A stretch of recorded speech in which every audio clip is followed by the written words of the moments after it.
এই জন্য ইমাম আবু হানিফা রহমতুল্লাহ আলাইহি তিনি নিজেও পীর ছিলেন, আবার পীরের তিনি কি ছিলেন, মুরিদ ছিলেন। তার দুই পীরের নাম বলে দিলাম, কি? ইমাম বাকির এবং ইমাম জাফর সাদিক রহমতুল্লাহ আলাইহিমা। ঠিক অনুরূপভাবে ইমাম শাফি রহমতুল্লাহ আলাইহি তার পীরের নাম হল ইমাম মালিক রহমতুল্লাহ আলাইহি। ইমাম মালিকের পীর হলেন কারি নাফে। কারি নাফে হলেন ইমাম মালিকের পীর। ইমাম শাফির পীর হলেন ইমাম মালিক। আর ইমাম আহমদ বিন হাম্বল রহমতুল্লাহ আলাইহি যিনি 12.5 লক্ষ হাদিসের হাফেজ, তার পীর হলেন ইমাম শাফি রহমতুল্লাহ আলাইহি। কথা বোঝেন নাই তো? আপনি বাদ দিবেন কাকে কোনখান থেকে? আপনি বলেন পীর নাই, মুরিদি নাই, আপনি পাবেন কোথায়? আপনি তো এমন মানুষ যে আপনি জীবনে কোনো দিন এই মাদ্রাসার বারান্দায় হাঁটেন নাই। আপনি হাঁটছেন হয়তো মেডিকেলের কোনো বারান্দায়, কতক্ষণ না। আপনি হয়তো হাঁটছেন ওইরকম কিছু খারাইয়া পেশাব করে যেগুলো, ওগুলোর পাশ দিয়ে আপনি হাঁটছেন। আপনি কোনোদিন কোনো আলেমের পাশে আপনি জীবনে হাঁটেন নাই। কাজে আপনার মুখ থেকে আসবে কিভাবে? আপনার জ্ঞানের তো এখনো অনেক জায়গা ভ্যাকুম খালি আছে, ওখানে এখনো আল্লাহর দিনই জ্ঞান ঢুকে নেই। যা পরপর করেন মুখে, চটচর করেন মুখে, এমনি আপনার কাছে কিছু নাই, শূন্য। সম্মানিত সুধী বন্ধুরা আমার, ইমাম শাফি তিনিও ছিলেন পীর। এই জন্য পীরানা কথা আসছে তার মুখ থেকে। ইমাম মালিক ছিলেন পীর, তিনি নিজেই বলেছেন যে কি, মান তাফাক্কাহা ওয়া লাম ইয়াতাসাওয়াফ ফাকাদ তাফাসসাকা। যে ব্যক্তি নামাজ রোজা সব ঠিক থাকলো কিন্তু বলছে দুধ কিসের, পীর মানি না, মাজার ভাঙ্গো। বড় পীর আব্দুল কাদের জিলানী আবার বড় পীর হয় কেমনি? তাহলে ছোট পীর কে? এই মাথার মধ্যে যত শয়তানি খেলা। কতক্ষণ? মান তাফাক্কাহা, যে ব্যক্তি নামাজ আছে রোজা আছে ঠিক আছে কিন্তু আকাবিরের কথা মানে না। আকাবির বাদ দাও, কিসের আকাবির? উলুল আমর বলতে গেলে কিছু নাই, আকাবির বলতে গেলে কিছু নাই, পীর বলতে গেলে কিছু নাই। যে তোমার পীর ছেড়ে দাও, আকাবির ছেড়ে দাও। এই বান্দরগুলো এই কথা বলে, এদের মুখে রোজা পূজা এক হয়ে যায়, এদের মুখে আর ভালো জিনিস আসে না। কথা বুঝতে পারছেন? চিনতে হবে, মানুষ পাগল হওয়া যাবে না, নিজের জ্ঞানগুলোকে কখনো নষ্ট করা যাবে না। আমাকে আল্লাহ বুদ্ধি দিয়েছেন, বিবেক দিয়েছেন, কাজে আমার বিবেকটাকে আমি খাটাবো। আমি কখনো জোয়ারের তালে তালে ভাসবো না। আমি তো কুটা না যে আমি পানিতে ভেসে ভেসে যাব। আল্লাহ আমাকে আশরাফুল মখলুকাত করেছেন, আমাকে পৃথিবীর শ্রেষ্ঠ জ্ঞান দান করেছেন, যেটা পশুর মধ্যে নাই। তার চেয়ে পৃথিবীর শ্রেষ্ঠ জ্ঞান, যে জ্ঞানটা ফিরিস্তার মধ্যেও নাই, সে জ্ঞান আল্লাহ আমাকে দিয়েছেন। সুবহানাল্লাহ। যে জ্ঞানটি আল্লাহ ফিরিস্তাকেও দেন নাই। কতক্ষণ? জ্ঞান যদি ফিরিস্তাকে দিতেন আল্লাহ তাআলা, তাহলে আদমকে সেজদা করতো না। শয়তান আগের থেকে বুঝাপড়া করায় নিয়ে নিত, পার্টি বানায় নিত, ঐক্য জোট, কথা না, দলীয় বানায় ফেলতো শয়তানি একে। কথা বুঝতে পারছেন? ফিরিস্তা দিকে যে তোমরা আমার দলে আসো, মানা যাবে না আদমকে। কিন্তু না, জ্ঞান, আল ইলমু নূর, জ্ঞান হচ্ছে আলো। সে জ্ঞানটা কতটুকু আলো আমি আপনাদেরকে বুঝাবো ইনশাল্লাহ। আমি বলতে চাই, ইমাম শাফি রহমতুল্লাহ আলাইহির পীর যিনি ইমাম মালিক, তিনি বলেছেন, ইমাম আবু হানিফা তার পীরের কথা বললেন, লাউলা সানাতা লাহালাকা নুমান, 2 বছর যদি পীরের দরবারে না থাকতাম তাহলে কি হইতাম? ধ্বংস হয়ে যেতাম। একটু আল্লাহু আকবার বলবেন না? এই জন্য ওই যে ফুলতলিতে শুয়ে আছেন, এগুলো, এই জায়গাগুলো হচ্ছে রিফাইনারি। এখানে নুন ঢুকাই দিলে পানিতে মিঠা হইয়া বাইর হয়ে আসে। সুবহানাল্লাহ বলেন, এগুলো হচ্ছে রিফাইনারি।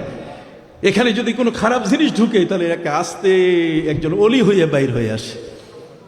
কথা বুঝেন নাই? সহবতে সালেহ তোরা সালে কুনাত, সহবতে তালে তোরা তালে কুনাত। আল্লাহু আকবার। ইমাম মালিক রহমতুল্লাহ আলাইহি যিনি পীর মুরিদি করেছেন, তিনি বলেন, যে ব্যক্তি নামাজ রোজা করলো, ইবাদত বন্দেগী করলো, কিন্তু মুরাকাবা মানে না। মুরাকাবা মানে যে লোক চক্ষু বন্ধ করে আল্লাহর আরশ দেখতে পায়। চক্ষু বন্ধ করলে আল্লাহর আরশ দেখা যায়, চক্ষু খুললেও হাজার হাজার মাইল দূরে দেখা যায়। সে স্টাডিটা করেছেন, সে আমলটা করেছেন হযরতে ওমর ইবনুল খাত্তাব। হযরতে ওমরে ফারুক রাদিয়াল্লাহু তাআলা আনহু মসজিদের মিম্বরে দাঁড়িয়ে তিনি বলছেন, ইয়া সারিয়া তো আল জাবাল আল জাবাল। সারিয়া একজন ব্যক্তির নাম। কেউ বলছেন রে সেনাপ্রধান, রে সেনাপ্রধান তুমি পাহাড়ের পথ ধরো। 900 কিলোমিটার দূরে চোখ দিয়ে দেখে, তাকে এখান থেকে কমান্ড দিলেন, এখান থেকে তারে বললেন যাও পাহাড়ের পথ ধরো।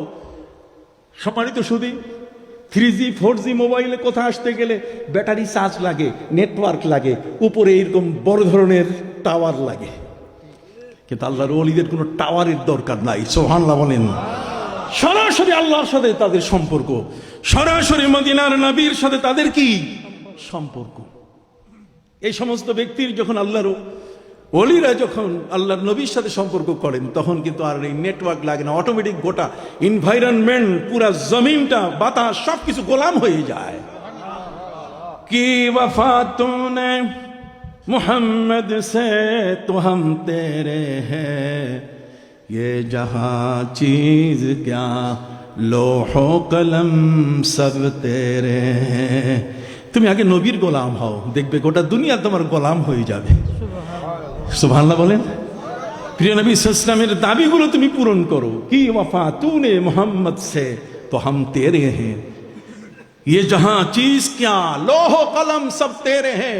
আল্লাহ গোটা জগৎকে নবীর গোলাম বানিয়ে দিয়েছে। নবীর ইশারায় চাঁদ দ্বিখণ্ডিত হয়েছে, নবীর ইশারায় ডুবে যাওয়া সূর্য আকাশে উঠেছে। অতএব সেই নবীর উম্মত আমরা। আমাদের শান, মান, ইজ্জত কোন অংশে আল্লাহ কম বলেন নাই। ফালিল্লাহিল ইজ্জাতু ওয়া লিরাসূলিহি ওয়া লিল মুমিনিন। মুমিন মানে যারা আল্লাহ এবং তার রাসূলের উপরে, আখিরাতের উপরে ঈমান এনেছে। কাজে এই লোকগুলোকে আপনি সাধারণ মনে করবেন না। বন্ধুরা আমার,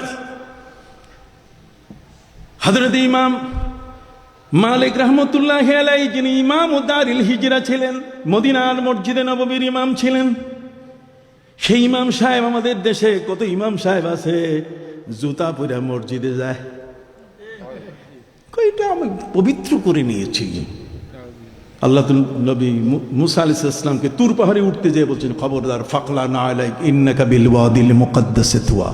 জুতা খোলো, তুমি নবী, ঠিক আছে, আমার সাথে কথা বলতে গেলে জুতা থাকবে না। সুবহানাল্লাহ বলেন। কিছু মৌলবী আছে জুতা খুলে যায়, জুতা নিয়ে পড়ে যায়।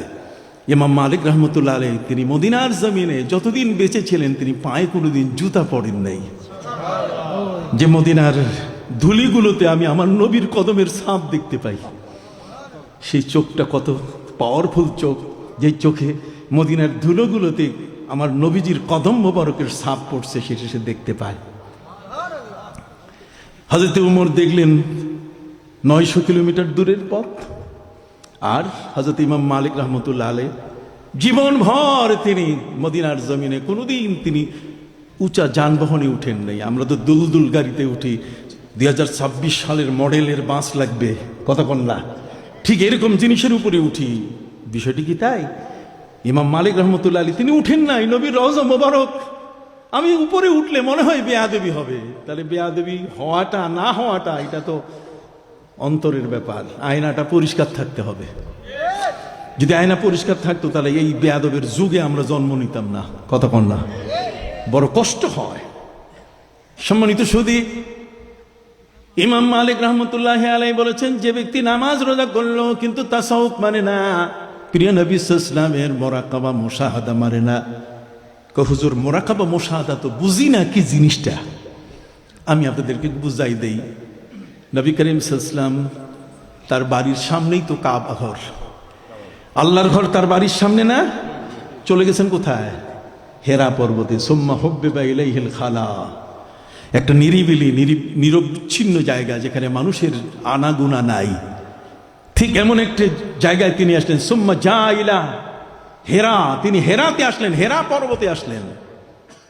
হেরা পর্বত 2100 কদম উপর, এরপরে 70 কদম নিচে, যেখানে নবীজি সাল্লাল্লাহু আলাইহি ওয়াসাল্লাম বসে বসে ধ্যান করতেন, মোরাকাবা করতেন। এই জায়গাটাকে বেছে নিলেন এই কারণে, নবীজির কোরআন নাজিল হয়েছে মোরাকাবা, তাসাউফের মহাভান্ডার, মহাজগৎ, তাসাউফের মহাজগতের মধ্যে নবী যখন ঢুকে পড়েছিলেন, তখন আল্লাহর ওহী নবীর কাছে আসা শুরু করেছে। সুবহানাল্লাহ বলেন। আল্লাহর নবীর কাছে আল্লাহর কি আসা শুরু করেছে? ওহী শুরু। এটা আনতে গেলে দুনিয়া থেকে একটু আলাদা হতে হবে, তবে শরীয়ত থেকে আলাদা হওয়া যাবে না। এ কারণে যে নবী করিম সাল্লাল্লাহু আলাইহি ওয়াসাল্লাম যে গুহার মধ্যে বসেছিলেন, সেই গুহা থেকে কাবা ঘর দেখা যায়। এমন একটা জায়গায় তিনি মোরাকাবা করছেন, তাসাউফ আধ্যাত্মিকতার সাধনাও চলছে, আবার শরীয়ত চোখের সামনে কাবা। এই জন্য কাবা ঘর শরীয়ত, আর হেরা পর্বত হলো মারেফত। সুবহানাল্লাহ বলেন। কাবা ঘর কি? শরীয়ত, আর হেরা পর্বত কি? কাবা ঘরে নামাজ হবে, রুকু হবে, সেজদা হবে, তওয়াব হবে, কতক্ষণ না সবকিছু হবে, কিন্তু আরাধনার জায়গা নিরিবিলি নীরব। সম্মানিত সুধী বন্ধুরা আমার, ইমাম মালিক রহমতুল্লাহি আলাইহি বলছেন, মান তাসাওয়াফা ওয়া লাম ইয়াতাফাক্কাহ, যে ব্যক্তি নামাজ পড়ে না, রোজা রাখে না, কিচ্ছু করে না, কিন্তু মাশাআল্লাহ 1-1.5 মণ তালা গলার মধ্যে ঝুলাইছে, লাল ফেলা ঘুরাইছে, আছে না এরকম? আরে ভাই, আছে তো কিছু মানুষ যারা তালা লাগায়, লোহা পড়ে, চট ইত্যাদি। আমি তাদেরকে ছোট করছি না, এরকম কিছু আল্লাহর ওলি আছে যারা চট পরে হাঁটেন, কিন্তু এরা তাদেরকে কলঙ্কিত করছে। নামাজ নাই, রোজা নাই, আর তারা এই শুধুমাত্র ওই তালা ঝুলাইয়া আছে। নবী করিম সাল্লাল্লাহু আলাইহি সাল্লামের হাদিসের উপরে মন্থন করে আধ্যাত্মিক জগতের আরেকজন মহাসম্রাট ইমাম মালিক রহমতুল্লাহি আলাইহি তিনি বলছেন, ফাকাত তাজান্দাকা, এটা বেঈমান যে নামাজ নাই, রোজা নাই, খালি তালা ঝুলে আছে, আর কয় আমি শরীয়তের সব বুঝি, চোখ বন্ধ করলে আমি সব দেখি। এটা ভণ্ড। এটা কি? ওয়ামান জামা বাইনাহুমা, আর যদি শরীয়ত মারিফত, নামাজ রোজার পাশে আল্লাহর ওলিদের সাথে জিকির, আজকার, তাসবিহ, তাহলিল, তেলাওয়াত, কতক্ষণ না মুরাকাবা, মুশাহাদা, এই সবগুলো যদি ঠিক থাকে, ফাকাত তাহাক্কাকা, তাহলে সে সঠিক পথে আছে, সেই মুহাক্কিক। সুবহানাল্লাহ বলে। আসল ইমাম শাফি রহমতুল্লাহি আলাইহি তিনি বলছেন, সময় কিন্তু তোমাকে কেটে ফেলবে যদি তুমি সময়কে কাটতে না পারো। আর সাইফু আল ওয়াক্তু সাইফুন কাতি, সময়টা হলো একটা ধারালো তরবারির মতো, এটা তোমাকে কেটে ফেলবে যদি তুমি ওকে ধরতে না পারো। এই জন্য সময়কে তিনি ব্যবহার করতে বলেছেন। সুবহানাল্লাহি ওয়া বিহামদিহি। সেই ইমাম শাফি রহমতুল্লাহি আলাইহি তিনি বলছেন, ইন্নী আতাবাররাকু বিকবরি নুমান ইবনে সাবিত, তিনি বলেন, আমি ইমাম শাফি 80 জন উস্তাদের বড় আলেম, কিতাবুল বিশাল হাদিসের কিতাব লিখেছেন। তিনি বলছেন, ইন্নী আতাবাররাকু বিকবরি আবি হানিফা বিকবরি নুমান ইবনে সাবিত, আমি যখন কখনো কোনো বিপদে পড়তাম, আমার কোনো দোয়া আল্লাহর দরবারে কবুল হওয়ার যখন প্রশ্ন হতো, তখন আমি আমার আরব ছেড়ে আমি আজমে চলে আসতাম। তার মানে ইমাম আবু হানিফা যেখানে শুয়ে আছেন, আমি ইমাম আবু হানিফার কবরের পাশে আমি চলে আসতাম। ইমাম শাফির চেয়ে আপনি বেশি বুদ্ধিমান হয়ে গেছেন। শাহজালালের কবর আপনি ভেঙে ফেলেন, এ পর্যন্ত 113টা মাজার ভেঙে ফেলেছেন আপনি, কতক্ষণ না? আল্লাহর ওলিরা কি দোষ করেছে? যদি ওখানে কেউ সেজদা করে তার টুটি ধরেন, কতক্ষণ না তাকে প্রতিহত করেন, কিন্তু আল্লাহর ওলিরটা ভাঙেন কেন? কথা বুঝতে পারছেন? বহু তামাশা এই 15 মাসে দেখেছি আমরা। কি দেখেছেন কি না? বহু তামাশা দিয়েছি। ইমানের খেলা নিয়ে আজ আগুনের মধ্যে ঝাঁপ দিয়েছে কিছু দুষ্ট মানুষ। আমাদেরকে বেঈমান তারা বানাতে পারবে না। আমরা বড় শক্ত। আল্লাহর ওলিরা না আসলে আমাদেরকে আলু ভর্তা খাওয়াই ফেলতো বহু আগে। কথা বলছেন না? আল্লাহর ওলিরা আমাদের আসছে বিধায়, তাদের নজরিয়া, তাদের দৃষ্টিভঙ্গি, তাদের এই সমস্ত আকীদা, তাদের বিশ্বাসগুলোকে আমরা ধারণ করে আছি বিধায় ওরা আমাদের গায়ে ঘেঁষতে পারে না। নাহলে এর আগে ডাইলে চাইলে খিচুড়ি বানাই ফেলতো আমাদের, আমরা সাধারণ থাকতাম না। সম্মানিত সুধী, ইমাম শাফি কত বড় ইমাম! সেই ইমাম শাফি রহমতুল্লাহ তিনি বলছেন যে, আমার যখন আল্লাহর দরবারে দোয়া কবুল হওয়ার প্রশ্ন আসতো, যে এই দোয়াটা একটু কবুল হওয়া দরকার, তো ওনার ঘরে ছিল না? ওনার ঘরে কি আল্লাহ ছিলেন না? আপনি আমার সাথে একটু কথা বলেন না, ওনার ঘরে কি আল্লাহ ছিলেন না? তাহলে উনি চলে গেলেন কোথায়? ইমাম আবু হানিফা রহমতুল্লাহের মাজারে। ওখানে যাইয়া মাজারের পাশে যাই উনি দোয়া করতেন যে, আল্লাহ আপনার একজন ওলি শোয়া আছেন, এই উসিলে আমার এই দোয়াটি কবুল করেন। উনি বলছেন, আমার দোয়া কোনো সময় মিস যায় নাই। মাটির উপরে থাকা আর মাটির তলে থাকা, দুইটার মধ্যে পার্থক্য আমরা করি, কিন্তু আল্লাহর ওলিরা কোনদিন মাটির উপর আর নিচের মধ্যে কোনো পার্থক্য করেন না। ইমাম শাফির মধ্যে আমিন জোরে পড়তে হয়, সূরা ফাতিহার শেষে আমিন কি জোরে পড়তে, আর ইমাম আবু হানিফার মধ্যে আমিন কি আস্তে পড়তে হয়। তো ইমাম শাফি যতবার আবু হানিফা রহমতুল্লাহ কবরের পাশে আসছে, মাগরিবের নামাজের ইমামতি দেওয়া হয়েছে, উনি আমিন জোরে বলেন নাই। উনি আমিন কি জোরে বলেন। তাহলে তাদের কাছে মাটির নিচে যিনি আর মাটির উপরে যিনি, দুইটার মধ্যে কোনো পার্থক্য ছিল না। আর আমরা বলবো, বেটা কে দুধ, এটা কিছু আছে নাকি? এই যে ইরাক থেকে আপনি জর্ডানের দিকে আসবেন, সেখানে আল্লাহর একজন ওলির মাজার আছে। একজন খাদেম তার পীরকে বলছে যে হুজুর আপনি তো যাচ্ছেন, একজন আল্লাহর ওলি এখানে আছে। কয় না না, কিসে আল্লাহর ওলি, মাটির নিচে কিছুই নেই, নিচে যিনি শুয়ে আছেন উনি পাও বাইর করে দিছে। আমি কিন্তু আসি, হ্যাঁ আসি, পাও বাইর, ওই পাটা এখন রাখা আছে, পা বাইর করে দিছে। জি, আমি আমার ভাইদের খেদমতে আরজ করতে চাই, এগুলো ইমাম শাফি, ইমাম আবু হানিফা বললাম, ইমাম মালিক বললাম, ইমাম শাফি বললাম, বাকি আছে কে? হাম্বলি মজাবের ইমাম আহমদ বিন হাম্বল রহমতুল্লাহ। ইমাম আহমদ বিন হাম্বল 12.5 লক্ষ হাদিসের হাফেজ, 12.5 লক্ষ হাদিসের হাফেজ, এত বড় একজন আলেম। তিনি তার ছেলেকে বলছেন খবরদার তুমি পীরের দরবারে যাবা না। ইমাম আহমদ বিন হাম্বল রহমতুল্লাহ আলাইহি তিনি তার ছেলেকে নির্দেশ দিয়েছেন, খবরদার এই অলি বুজুর্গ পীর মুর্শিদ নামে যা আছে এদের কবরের পাশে যাবা না। সেই ইমাম আহমদ বিন হাম্বল রহমতুল্লাহ আলাইহি কড়া নির্দেশ ছেলের প্রতি। আসলে আমাদের দেশে কিছু মানুষ দুদিগুলোর কাছে যাবা কেন, কি আছে ওখানে, বেটা চাকরি কর, এখানে যাবা কেন? দোয়া করার জন্য আমরা মাজারের পাশে যাই, এটা ইমাম শাফি থেকে সাব্যস্ত, কি বলেন ঠিক না? ওরা কাটতে পারবে না। সম্মানিত শুধু ইমাম আহমদ বিন হাম্বল রহমতুল্লাহ আলাইহি তার পরিবারকে সতর্ক করে দিয়েছেন, ছেলেকে, ছেলে মানে কি আমার ওয়ারিস, যে এখন কোনো অলির দরবারে যাবে না, নির্দেশ দিয়েছেন। ইমাম আহমদ বিন হাম্বল রহমতুল্লাহ আলাইহি তিনি 12.5 লক্ষ হাদিসের মধ্যে কয়েকটা হাদিস নিয়ে বিপদে পড়লেন, যেগুলোর অর্থ উনি বুঝতেছেন না। এটা হতেই পারে, যদি আমরা সবগুলোর অর্থ বুঝতাম তাহলে কেউ এই মেট্রিক পরীক্ষা দেওয়ার জন্য, কথা বুঝেন নাই, আমরা স্কুলে ভর্তি হইতাম না। নিজে বুঝি, বোঝার জন্য আমাদের ওস্তাদ দরকার আছে কিনা? আরে জোরে বলেন, ওস্তাদ দরকার আছে কিনা? ওস্তাদের কাছে যাইতে হয়, জিনিসটা বুঝে নিতে হয়। পাখি সব করে রব, রাত্রি পোহাইল, কারণ কুসুম কুলি ফুটিয়া উঠিল। তাহলে এখানে পাখি সব, এই সবটা কি? এটা তালিবা স দিয়ে না এটা দন্ত স দিয়ে? কোনটা এটা? কথা কোন? আপনি তো বুঝতে হবে, আপনাকে যাইতে হবে। হ্যাঁ, 100 কত রকম স? একটা দন্ত স যেটা দাঁত দিয়ে বাইর হয়, একটা মূর্ধনা স যেটা মাঝখানে জিব্বার মধ্য দিয়ে উপরে ঠেলা দিয়ে যেটা বাইর হয়, একটা পেট কাটা স। কতক্ষণ না? কত স? দন্ত স, তালে বস্য, কতক্ষণ না?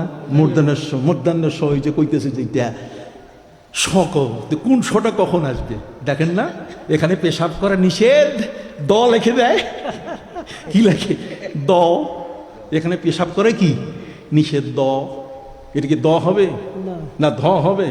না, পেট কাটা স হবে। কোনটা? কথা কি বুঝতে পারছেন? যা হোক, সম্মানিত শুধু ইমাম আহমদ বিন হাম্বল রহমতুল্লাহ আলাইহি 12.5 লক্ষ হাদিসের হাফিজ তিনি, 12.5 লক্ষ হাদিসের হাফেজ। কয়েকটা হাদিস নিয়ে তিনি বিপদে পড়ে গেলেন, অর্থ বুঝতেছেন না। এখন তিনি খুঁজে বেড়াচ্ছেন, যার কাছে যায়, যে আলেমের কাছে যায়, সে আলেমই তার থেকে সরে যায়। হুজুর মাফ করবেন, আপনি এত বড় হাদিসের হাফেজ, হাফিজুল হাদিস, যার দরজগায়ে, যার ক্লাসের মধ্যে পড়ার জন্য ইমাম বুখারী 8 বার ছাত্র হয়ে বসেছেন, সেই ওস্তাদের জীবনী বলতেছি আমি। ইমাম আহমদ বিন হাম্বল, যে মুসনাদে আহমদ ইবনে হাম্বল লিখেছেন। ইমাম আহমদ বিন হাম্বল রহমতুল্লাহ আলাইহি তিনি বুঝতেছেন না, যার কাছে যান সেই ভয় পায়। এত বড় আলেম, 12.5 লক্ষ হাদিসের হাফেজ, মুখ খোলা কঠিন না? কোনটা দিয়ে আবার কোনটা ধরে ফেলে। শেষ পর্যন্ত উনি বলছেন, আমি একদিন সকালবেলায় বাগদাদের রাস্তা দিয়ে হাঁটতেছি, গলি দিয়ে। ওই মুহূর্তে একজন ব্যক্তির সাথে দেখা হয়ে গেল, যার দাড়ি, যার চোখ, যার চাহনি, চাহনি বোঝেন, দৃষ্টি, যার উঁচাই, যার লম্বাই, যার উচ্চতার, যার লম্বা, কথা বোঝেন নাই, তার দেহ সবকিছু আমার চোখের সামনে আসার পরে আমি কেমন জানি ল্যাম্প হয়ে গেলাম, কুপি বাতি। বিশাল একটা সূর্যের সামনে মনে হয় আমি একটা বাতি হয়ে গেলাম। সুবহানাল্লাহ বলেন না? তার মানে আমাকে মনে হলো যে আমি কিছুই জানি না, উনি বোধহয় সব জানেন। এরপরে আমি তাকে প্রশ্ন করা শুরু করলাম, মাযা তাকুলু ফি হাযিহিল মাসআলাতি ইয়া সুফি। সুফি সাহেব, এই যে সুফি শব্দটা ইমাম আহমদ বিন হাম্বল বর্ণনা করেছেন। সুফি সাহেবকে উনি বলছেন, মাযা তাকুলু, কি বলছেন আপনি, আপনার রায় কি? ফি হাযিহিল মাসআলা, এই মাসালাতে, ইয়া সুফি, সুফি সাহেব, এই মাসলায় আপনার অভিমত কি? কয়, আমি প্রশ্ন করা শেষ করি নাই তার আগে তিনি উত্তর দিচ্ছেন। আমি প্রশ্ন করা শুরু করি নাই তার আগেই তিনি উত্তর দিচ্ছেন। আমি প্রশ্ন করা শুরু করি নাই তার আগে উনি উত্তর দিচ্ছেন। আমি দেখে অবাক হয়ে গেলাম, কিরে 12.5 লক্ষ হাদিসের হাফেজ, 2-3টা হাদিসের, 4-5টা হাদিসের অর্থ বুঝি না, যার কাছে গেছি সেই পলায় যায়, আর ওনার কাছে বলার আগেই উত্তর পাই। নিশ্চয়ই উনি সাধারণ ব্যক্তি নন। ওনার কাছে আল্লাহর একটা লাইন আছে, একটা নেটওয়ার্ক আছে, ওয়াইফাই এত শক্তিশালী, কথা বুঝতে পারলেন, যে আমার চেয়ে তার ওয়াইফাই আরো কি স্ট্রং, কতক্ষণ না। অতএব আমি বলার সাথে সাথে ওইখান থেকে চলে আসে, ও আল্লাহ নাহু মিল্লাদুন্না ইলমা, এলমে লাদুন্নি, তার কাছে আল্লাহর কাছে হাজিরুল এলেম। এখন যা বলবেন কোনো চিন্তা ভাবনা নাই, ওই পাশ থেকে সাথে সাথে সিনার মধ্যে তার উত্তর চলে আসে। ওয়ায়াসআলুনাকা আনিল আহিল্লা কুল হিয়া মাওয়াকিতু লিন-নাসি ওয়াল হজ ওয়ায়াসআলুনাকা আনিল মাহিজ কুল হুয়া আযান ওয়ায়াসআলুনাকা মাযা ইউনফিকুন কুলিল আফওয়া। সুবহানাল্লাহ। একের পর এক আল্লাহ বলছেন, হে নবী আপনাকে প্রশ্ন করতে দেন, উত্তর দিব তো আমি। ও যে এই উত্তর দেওয়ার পালা শেষ হয় নাই। আল্লাহর ওলিদের সিনা এখনো খোলা আছে। কোন বিষয় সম্পর্কে যদি তাদের বুঝতে হয়, ইলমে লাদুন্নি আল্লাহর পক্ষ থেকে ডাইরেক্ট কানেক্টেড হয়ে যায়, ডাইরেক্ট যোগ হয়ে যায়। যা প্রশ্ন আসে সাথে সাথে সে উত্তর দিতে পারে। তার জন্য কোনো ওস্তাদের ক্লাস প্রয়োজন হয় না। কোন ওস্তাদের ক্লাসে গিয়ে তাকে পড়তে হবে, এটাও তার প্রয়োজন কি নাই। আল্লাহু আকবার বলেন। ইমাম আহমদ বিন হাম্বল রহমতুল্লাহ আলাই তিনি বলেন, হুজুর 12.5 লক্ষ হাদিসের হাফেজ আমি নিজেই 4-5টা হাদিসের অর্থ বুঝি না, কাজী হুজুর বুঝছি, আপনি সাধারণ না, আমারে বায়াত করান, আমি আপনার হাতে বায়াত হব। দেখছেন 12.5 লক্ষ হাদিসের হাফেজ তিনি বায়াত হচ্ছেন ওই ব্যক্তির কাছে, যে এই ব্যক্তি সম্বন্ধে ইমাম আবু হানিফা আগেই বলে গেছেন, তার নাম হলো আবু হামজা। নাম কি? ইমাম আহমদ বিন হাম্বলের পীর হচ্ছেন আবু হামজা। আবু হামজার কাছে বায়াত হলেন। এখন তো পীরের বায়াত মানে কি বিক্রি, তারপরে আমি সব বিক্রি করে দিছি। ইন্নাল্লাযীনা ইউবাইউনাকা ইন্নামা ইউবাইউনাল্লাহ ইয়াদুল্লাহি ফাওকা আইদিহিম। দেশের রাষ্ট্রপ্রধান হয়েছেন, আপনি শপথ পড়তেছেন যে আমি এই করব না, ওই করব না, আমি নীতি মানিয়া চলিব ইত্যাদি, কিন্তু নীতি কই মানে বিনা জামিনে জেলখানা থেকে ছাইরা দেয়, কতক্ষণ না, আদালতের কোনো জামিন নাই, জেলখানার মুখ থেকে ছাড়িয়ে দিছে, যাবেন কোথায়? ইমাম আহমদ বিন হাম্বল রহমতুল্লাহ আলাই তিনি এবার তার ছেলেকে ডেকে বললেন, বাবা এতদিন যা বলছি আজকে এটা পরিবর্তন হবে, আজকে এখন পরিবর্তন হবে, এখন থেকে তুমি আল্লাহর ওলিদের দরবারে যাবে। কেন ওলির দরবারে যাবে তিনি তার কারণ দর্শালেন। সুবহানাল্লাহ বলেন। কারণ দর্শালেন কি? ইত্তাবি মিন হাউলাইল্লাযীনা যাদু আলাইনা বিল ইলমি। যে ওলির দরবারে আমি তোমাকে যাইতে বলছি, আল্লাহর ওলিদের এলেম আলেমদের চেয়ে বেশি। হইল না? সুবহানাল্লাহ। খুব দুর্বল মুখে আসলো। আমি কি দলিল ছাড়া কইতেছি নাকি? ভাইরা আমার, কি চমৎকার কথা বলা হয়েছে। তিনি তার ছেলেকে বলছেন, ইয়া বুনাইয়া, হে আমার প্রিয় পুত্র, ইত্তাবি মিন হাউলাইল্লাযীনা যাদু আলাইনা বিল ইলমি। তুমি এখন থেকে পীরের দরবারে যাবে, যেই পীর তাদের এলেম আমাদের চেয়েও কি বেশি। সুবহানাল্লাহ বলেন। তারপর